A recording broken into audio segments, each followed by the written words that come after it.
Welcome to the series of final term solve MCQs lecture wise. ये final term की solve MCQs series की video है और एक ऐसी सीरीज जिसके अंदर आपको लेक्चर वाइज सॉल्व एमसीक्यूज करवाए जा रहे हैं। आज की वीडियो के अंदर आपको ECO 402 के फाइनल टर्म के सॉल्व एमसीक्यूज लेक्चर वाइज करवाए जा रहे हैं। तो शुरू करते हैं आज के इस ट्यूटोरियल को। सबसे पहले आपके सामने लेक्चर नंबर 23 के एमसीक्यूज हैं, जिसमें पहला एक firm maximises profit by operating at the level of output where. यानी एक फर्म जो है वो मैक्सिमाइज करती है उसके प्रॉफिट को ऑपरेट करते हुए जो उसका लेवल ऑफ आउटपुट है कहाँ पर, यानी कि कहाँ पर होगा लेवल ऑफ आउटपुट। वो होगा on the upward sloping portion of its ATC curve. जो अपवर्ड स्लोपिंग पोर्शन है उसके ATC कर्व का, एवरेज टोटल कॉस्ट कर्व का, वहाँ पर। उसके बाद ये price is between average variable cost and average total cost, इन दोनों के दरमियान अगर प्राइस है, the best and the most common practical thing for a perfectly competitive firm to do is. जो ज़्यादा प्रैक्टिकल, बेहतर और जो ज़्यादा प्रैक्टिकल चीज़ है परफेक्टली कॉम्पिटिटिव फर्म के लिए, वो क्या करना है इनमें से, वो ये कि lower prices to gain revenue from extra volume. Lower किया जाए प्राइजेस को, कम किया जाए, गिराया जाए, ताकि हासिल किया जाए रेवेन्यू एक्स्ट्रा वॉल्यूम से। अब लेक्चर नंबर 24 ये कि इन दी 1970s के अंदर क्या है, the federal government impose price controls on natural gas, which of the following statement is true. Federal government ने जो है वो इम्पोज किया प्राइस कंट्रोल जो है नेचुरल गैस के ऊपर, तो इनमें से कौन सा स्टेटमेंट ट्रू है? The answer is these price controls cause a chronic excess supply of natural gas. इन प्राइस कंट्रोल, ये जो प्राइस कंट्रोल थे, सबब बने क्रॉनिक एक्सेस सप्लाई का नेचुरल गैस के। अब लेक्चर नंबर 26 के अंदर ये कि which of the following would cause a shift to the right of the supply curve for gasoline. इनमें से कौन सा ऑप्शन जो है, यानी कि जो आपको पॉइंट्स दिए गए, एक्चुअली ऑप्शन नहीं बल्कि पॉइंट्स दिए गए, उनमें से कौन सा जो है वो सबब बनेगा कि राइट की तरफ शिफ्ट हो जाता है सप्लाई कर्व गैसोलाइन के लिए। आंसर तो इसका 3 है, और वो 3 ये कि a large reduction in the cost of producing gasoline. बहुत ज़्यादा इजाफा हो जाना जो कॉस्ट है प्रोड्यूस करने की गैसोलाइन की। और उसके बाद आता है लेक्चर नंबर 27, वो एक in the short run. Short run के अंदर a perfectly competitive firm earning positive economic profit is. Short run के अंदर एक फर्म जो है वो एक परफेक्टली कॉम्पिटिटिव फर्म जो है वो अर्न कर रही पॉजिटिव इकोनॉमिक प्रॉफिट वो इनमें से क्या है? वो ये कि on the upward sloping portion of it's average total curve. वो है अपवर्ड स्लोपिंग पोर्शन के ऊपर उसके एवरेज टोटल कर्व के। अब लेक्चर नंबर 29 के अंदर से जो है वो ये कि the price of good A, cause आप ऊपर जाते हैं गुड ए के price, as a result the demand for good B shift to the left. और नतीजा ये होता है कि डिमांड जो गुड बी की शिफ्ट हो जाती है लेफ्ट पे। From this we can infer that. अब इससे हम क्या अंदाजा लगाया जा सकते हैं कि good A and B are complements, ये दोनों गुड्स आपस में कॉम्प्लीमेंट हैं। लेक्चर नंबर 30 ये कि Jenny is trying to decide which course to take next semester. एक तरह का केस स्टडी नुमा है कि जेनी जो है वो कोशिश कर रही है डिसाइड करने के लिए कि कौन से कोर्स लिए जाए अगले सेमेस्टर के अंदर। She has narrowed down her choices to 2 courses, micro economics and macro economics. अब उसने अपनी चॉइस को नैरो कर लिया है 2 कोर्सेज तक, माइक्रो और मैक्रो इकोनॉमिक्स तक। She is having trouble, she just can not decide which of these 2 course to take. अब उसको लेकिन ट्रबल भी है। So it's not that she is indifferent between 2 courses. तो ये नहीं है कि वो इंडिफरेंट है 2 कोर्सेज के दरमियान। So she can not just decide, वो डिसाइड नहीं कर सकती। An economist would say this is an example of preference that. अब ये जो एक एग्जाम्पल ऑफ प्रेफरेंस है, जो कि इनमें से क्या है, वो ये कि all of the given option, जितने भी यहाँ पर ऑप्शन है, जैसे कि are not transitive, are incomplete, violate that assumption that more is prefer to less.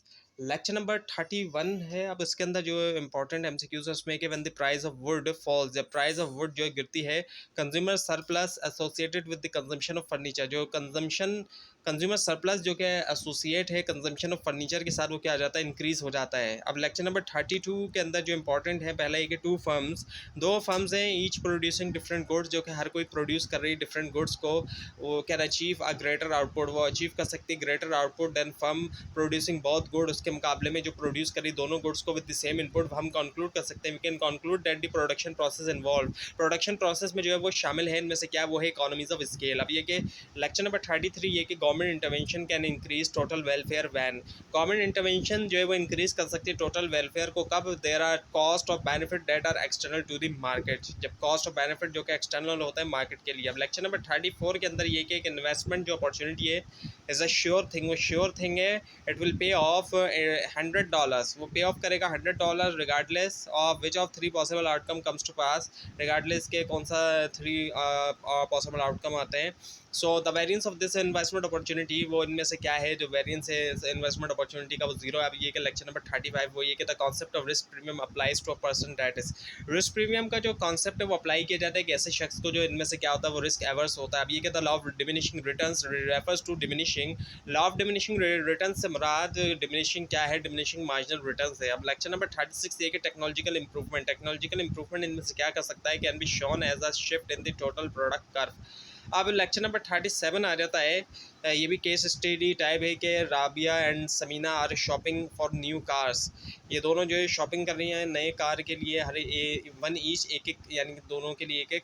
और राबिया एक्सपेक्ट टू पे $1500 विद 1/5 प्रोबेबिलिटी, राबिया एक्सपेक्ट करती है कि पे करे $1500 और प्रोबेबिलिटी 1/5 है, जबकि उसकी और जो है वो $20,000 है 4/5 प्रोबेबिलिटी के साथ, जबकि सबीना एक्सपेक्ट करती है कि पे करें 12,000 1/4 प्रोबेबिलिटी के साथ और 20,000 3/4 प्रोबेबिलिटी के साथ। अब इस सिनेरियो को सामने रखते हुए अगर हम देखें तो इनमें से कौन सा ट्रू है, वो ये कि it is not possible to calculate the expected expense for the car until the true probabilities are known. So possible नहीं है कि कैलकुलेट किया जाए एक्सपेक्टेड एक्सपेंस जो कार के, जब तक ट्रू प्रोबेबिलिटीज़ जो है वो जानी जाए। लेक्चर नंबर 38 के अंदर ये वजह होता है following is true concerning the income effect of a decrease in price, इनमें से कौन सा ट्रू है। अगर हम देखते हैं इनकम इफेक्ट और जो है डिक्रीज होना प्राइस के अंदर, उसके हवाले से वही कि it always will lead to an increase in consumption, इससे हमेशा क्या होता है इंक्रीज होता है कंजम्पशन के अंदर। अब ये कि लेक्चर नंबर 39 ये क्या, monopoly is a market structure characterized by, monopoly एक ऐसा मार्केट स्ट्रक्चर होता है जिसमें इनमें से क्या होता है limit entry and exit. Lecture number 40 ये कि although there are many reasons why a market can be non competitive, the principal economic difference between a competitive and non competitive market is. अब वैसे तो कई सारे बहुत से डिफरेंस है कि क्यों एक मार्केट जो नॉन कॉम्पिटिटिव हो सकते हैं, और प्रिंसिपल इकोनॉमिक डिफरेंस कॉम्पिटिटिव और नॉन कॉम्पिटिटिव मार्केट के दरमियान इनमें से क्या है, वो ये कि the extent to which any firm can influence the price of the product, यानी कि किस हद तक कोई भी फर्म जो है वो इन्फ्लुएंस कर सकती है प्राइस जो है प्रोडक्ट के। अब लेक्चर नंबर 41 से ये है कि राबिया एंड समीना ये जो शॉपिंग कर रहे हैं नए कार के लिए, ये उसी से मिलता जुलता है। राबिया जो है पे करती है, एक्सपेक्ट करती है पे करे 15,000 1/5 की प्रोबेबिलिटी के साथ और 20,000 4/5 की प्रोबेबिलिटी के साथ। समीना एक्सपेक्ट करती है कि पे करे 12,000 1/4 की प्रोबेबिलिटी के साथ और 20,000 3/4 प्रोबेबिलिटी के साथ। सो राबिया की जो एक्सपेक्टेड एक्सपेंस है उसके कार के लिए वो है $17,500।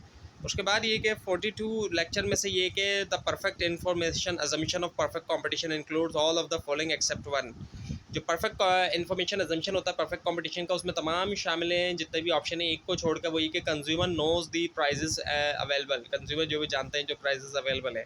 लेक्चर नंबर 45 ये कि the shut down decision can be restated in terms of producer surplus by saying that the firm should produce in the short run as long as, shutdown decision को restate किया जा सकता है इस हिसाब से कि प्रोड्यूसर सरप्लस ये कहते हुए कि फर्म जो है वो प्रोड्यूस करना चाहिए उसको शॉर्ट रन के अंदर जितना ज़्यादा हो सके। सो वो ये है कि as long as producer surplus is possible, जितना ज़्यादा हो सके प्रोड्यूसर सरप्लस जो वो पॉजिटिव है।